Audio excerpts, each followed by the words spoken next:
The opportunity space, as we all know, inside of the Internet of Things is supposed to be anywhere from 1.2 trillion to 14.4 trillion by 2020, 2025. The 14.4 trillion is Cisco's number. If you believe that, that's encroaching on the GDP of the United States.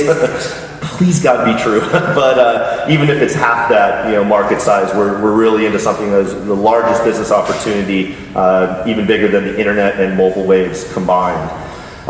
So as part of that, our philosophy as we looked at the space, we saw that, really connected products and solutions are really the wave of the future. Now, we came from a heritage of acquiring a company named Patchbay, or Patchube, if you happen to see it, it's spelled, it's P-A-C-H-U-B-E. Anyone hear of Patchbay?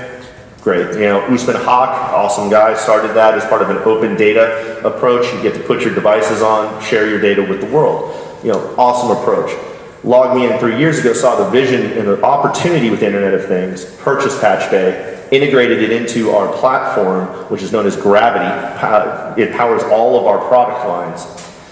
Connects over 255 million devices today, 55 million users. We understand scale because of that. Now, by integrating the functionality of Patchbay, we bought out a beta named Cosm. Familiar with Cosm? Great. Cosm, took a nice jump up. It was a free service, again, focused on open data, but we received so many requests for commercial terms on our service because people were building connected products and just surprising us with these things. They weren't calling for consulting. They weren't calling for, help on these things, forum-based help. The next thing you know, we had all of these products coming out, but they were free. Hey, that's still pretty cool. But we decided, look, let's make a little bit of money on this, but let's do it in a way that partners with our customers so they can make money, we can power them to grow, and we make a little bit to run the service as well.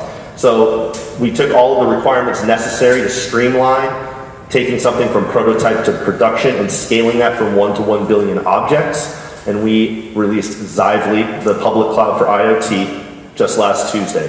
What makes us different? I think the way to understand ThingWorx is to parse those two words, connected applications. Let's start with the first one, applications. You've heard all the predictions, 10 billion, 50 billion, a trillion, whatever the number is of connected devices on the internet.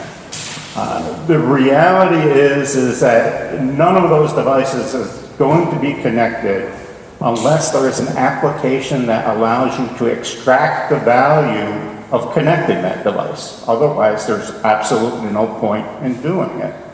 And that is where there's a big challenge here. If you just take the number 50 billion and just do a very simple amount of math, that tells you that 50 billion devices by 2020 means that there's 5 to 10 million applications, IT applications, that need to be created in order to satisfy that need for those 50 billion.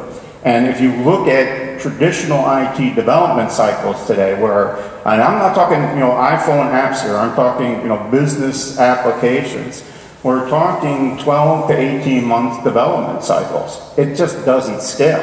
So being able to create applications, and I'm also, when I talk about applications, these are interactive